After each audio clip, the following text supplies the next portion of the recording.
Hola a todos y bienvenidos al cuarto capítulo de esta serie de episodios para la Cátedra Ingeniería Civil 100 años.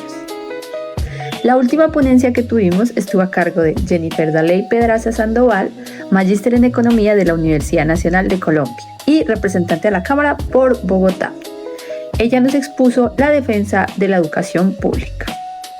Así que en la ponencia se trataron distintos temas, desde un poco del orden cronológico de todos estos grupos estudiantiles hasta la actualidad y principalmente centrado en Colombia. ¿Qué hemos conseguido? ¿Qué movimientos hemos generado? Y cómo eso nos ha afectado como sociedad. Por lo cual, para mi video decidí utilizar la historia cronológica de los grupos estudiantiles, ya que esto me interesó muchísimo, la verdad. Así que hice una investigación y traté de organizar de manera cronológica a todos los grupos estudiantiles que han tenido relevancia en Latinoamérica. Luego de esto, de trazar todo el orden cronológico, estaremos revisando los grupos estudiantiles que hay actualmente en Colombia, qué hemos conseguido, qué hemos logrado a través de nuestras marchas y nuestras protestas y cómo esto nos afecta o nos favorece actualmente como sociedad. Para empezar, estaremos mencionando a la Reforma Universitaria de Córdoba, en Argentina. La Reforma Universitaria de Córdoba, en Argentina, en 1918, conocido como el Big Bang del movimiento estudiantil, lucharon por la autonomía universitaria y el cogobierno, que los estudiantes también decidieran, además de la gratuidad. No solo fue un grupo, fue el Manifiesto Liminar. Los estudiantes se tomaron la Universidad de Córdoba para expulsar la influencia de la Iglesia y los profesores vitalicios. Crearon el cogobierno, lo que significa que hoy, personas como nosotros, los estudiantes, podemos votar por nuestros representantes ante el Consejo Superior. Sin Córdoba, la universidad pública en Latinoamérica sería una institución privada o religiosa. Si bien la Reforma Universitaria de Córdoba marcó un hito al ser la primera, hay una que también es importante.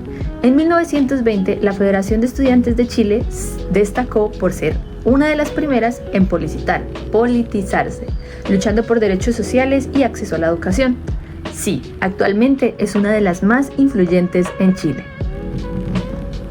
Y siguiendo con el hilo, en 1923, la Federación de Estudiantes de la Universidad de La Habana, o FEU, en Cuba, fundada por Julio Antonio Mella, lucharon contra la dictadura y la soberanía nacional. Actualmente sigue en vigencia, pero está vinculada al Estado actual. La FEU y el director estudiantil. Figuras como Julio Antonio Mella vincularon la lucha estudiantil con la lucha obrera.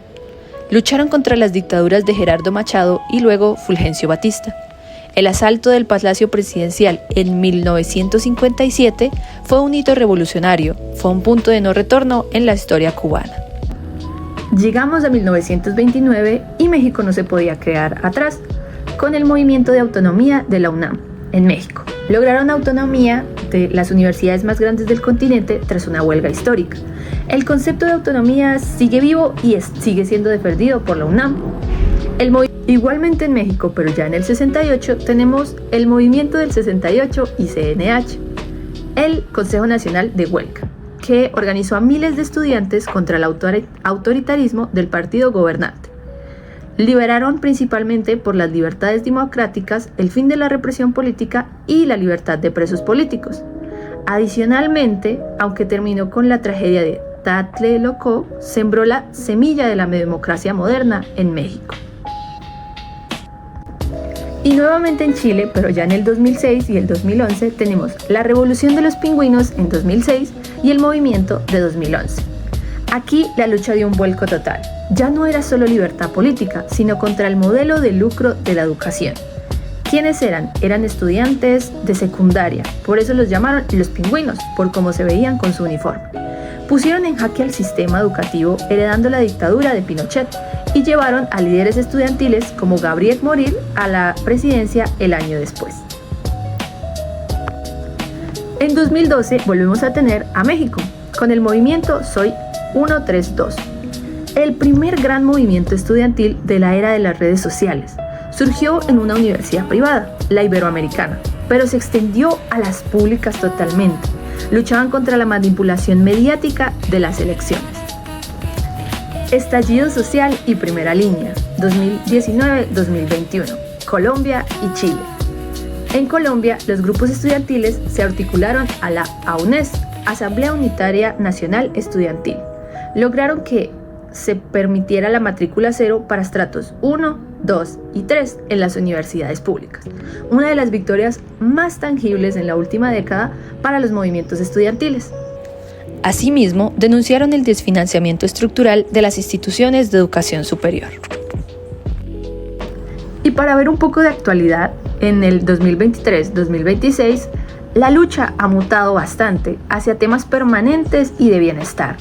En Argentina, grandes movilizaciones defensa de la universidad pública ante los rectores presupuestales masivos se han movido.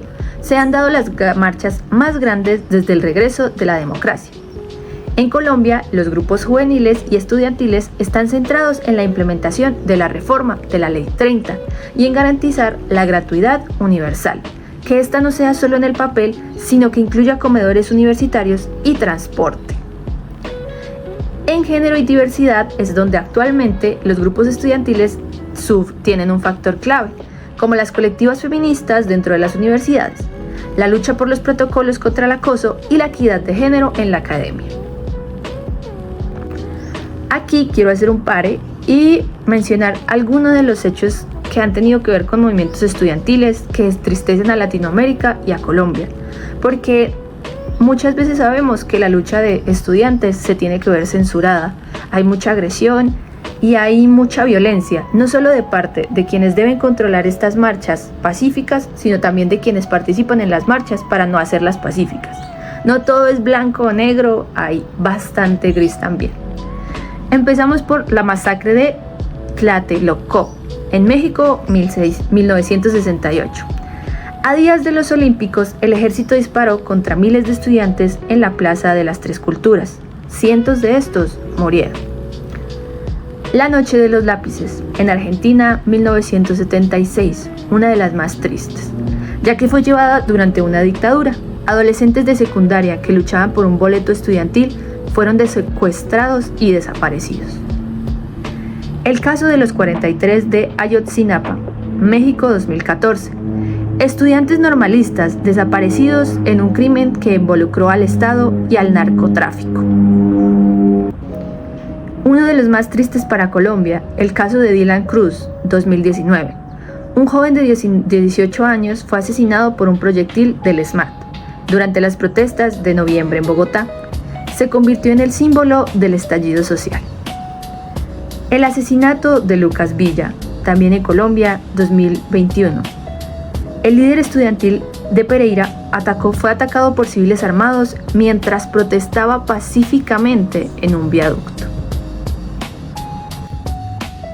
Si bien todo lo que hemos escuchado ha sido cómo las protestas pacíficas y las organizaciones entre jóvenes nos han llevado a hacer valer nuestros derechos y hacer valer los derechos de otros, también es importante resaltar que nadie está obligado a participar en ellos, pero sí todos deberíamos hacernos responsables de nuestra educación, de nuestras universidades y de nuestra participación en un Estado. Hacer eficiente la democracia y participar de ella también es nuestro deber como jóvenes. No podemos dejar que toda esta historia se pierda simplemente por no querer leer o informarnos. Por eso me pareció importante trazar toda esta historia cronológica.